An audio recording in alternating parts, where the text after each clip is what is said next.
We're going to move right into our next speaker, Deanna Zandt, who also a good friend of PdF,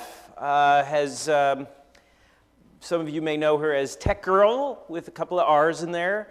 And the most exciting news about Deanna is that she is the author of a new book called Share This! Which I urge you all to go check out and maybe purchase a copy out in the lobby. Deanna is going to talk about how sharing is daring. Come on up.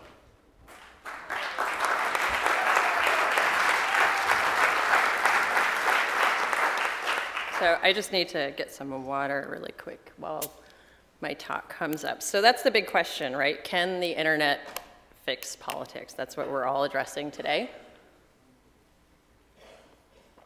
And for those of you playing along on Twitter, my Twitter handle is randomdeanna, so you can reference me that way. So I just want to get this out of the way really quickly. Can the internet fix politics? No. Thank you, good night. Just kidding. Okay, so there's a slightly longer version of this story, and that no, the internet actually can't do anything at all. And it's actually us, the humans, that are going to do a lot of things. And we'll use the internet to fix politics, maybe, but it's going to be really up to us to make those kinds of decisions.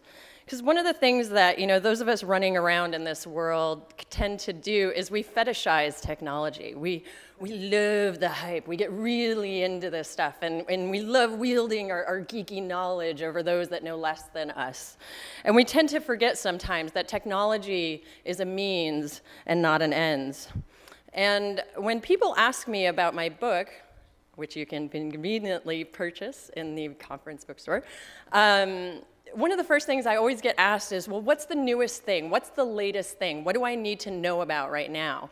And that's great. Yeah, you do need to know about tools and tactics, but those are kind of just trees in the forest. And the other thing I want to address here is how do we define politics? What are we actually fixing? Because to me, politics are so much more than just electoral campaigns or the legislative process or open data or any of those things. To me, politics is the art and science of influencing or changing any kind of power relationship. So those things can be the cultural norms by which we live. They can be the laws that govern us. They can be the expectations that people have of us based on our age or our gender or our race. So when I talk about doing political work, I'm talking about challenging and radically redefining those power relationships. And that's kind of the problem that I see right now with all of us trying to fix politics with the internet is there's not enough people addressing this point. And most people that I run into doing this kind of work are spending a lot of their time kind of scrambling up to the top of whatever hierarchies they belong to, rather than dismantling those hierarchies to begin with.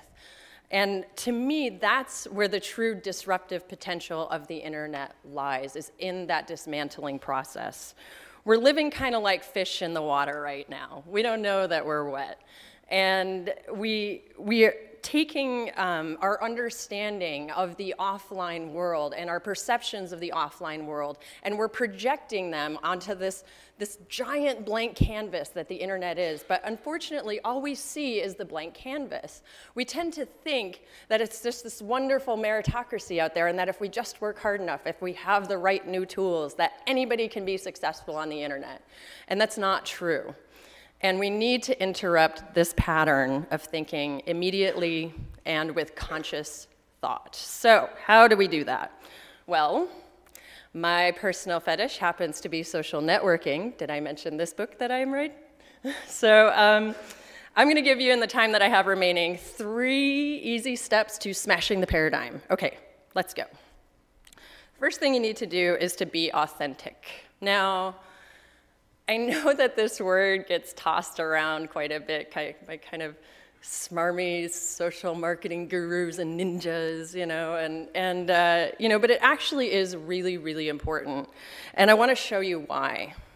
First, we're going to look at a tweet from a blogger who goes by Womanist Musings is her name. So she tweeted the other day, just getting in from spending the day outside with the family. The unhusband is once again about to burn dinner, though he calls it barbecue.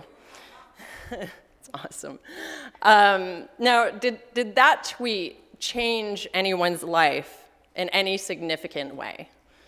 No, and it shouldn't, that's the thing. But if you keep following her, over time you start to get an idea of who she is and the things that she cares about.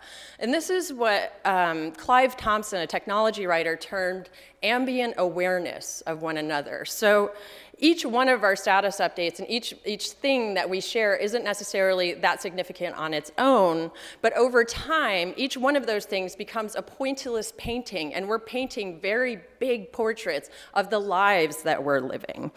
And we're able to infuse these very public conversations that we're having about social technology and about policy and about culture and all of these things with our values, our experiences, and our version of the story. And that's a radical difference from the way things have been like up till right now. You know, all public discourse in the past has been mediated in one way or another by some form of gatekeeper with God knows what for an agenda. So the next thing you need to do is to diversify and cross-pollinate across social boundaries. You need to find people that don't look like you, that don't come from the same places that you do, that think differently than you do. Because creating a just and thrivable society is a lot like DNA.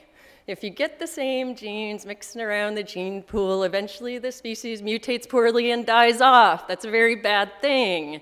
But if you get a bunch of new genes and a variety of genes mixing around together, the species strengthens as it evolves, and it's no different with idea generation. And so we need you in there mixing it up, and we need you also to be aware of the privilege that you bring to the table, whether your privilege is your gender, your race, or your technology privilege. This is a strategic imperative at this point. There's a scholar named Roosevelt Thomas who notes that when we account for difference, and when we account for the tension that difference creates, both individuals and whole societies make better decisions. Third thing is to embrace empathy.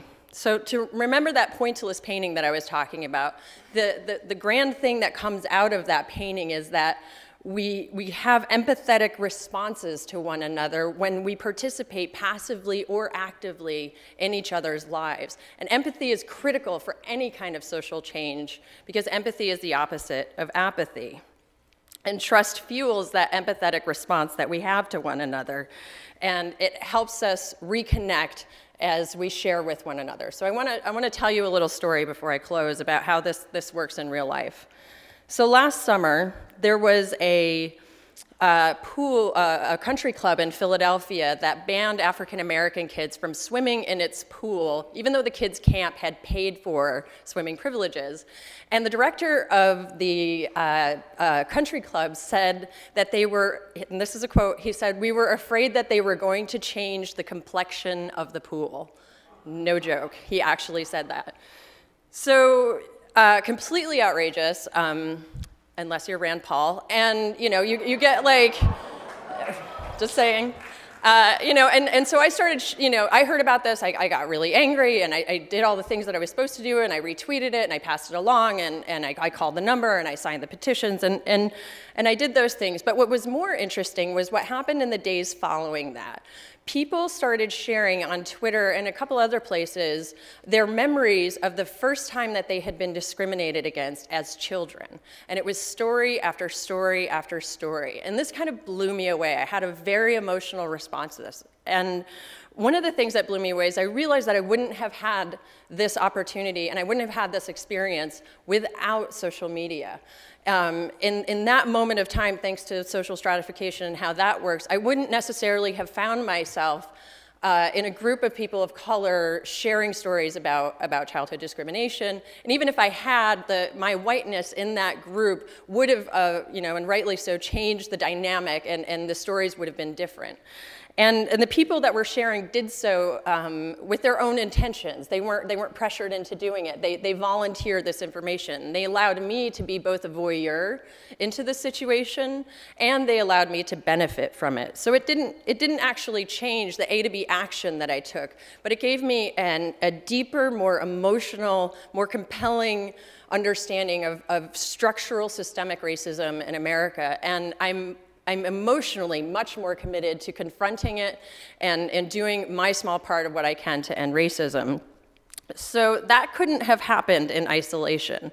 That couldn't have been produced without each other. We need each other to produce these kind of results.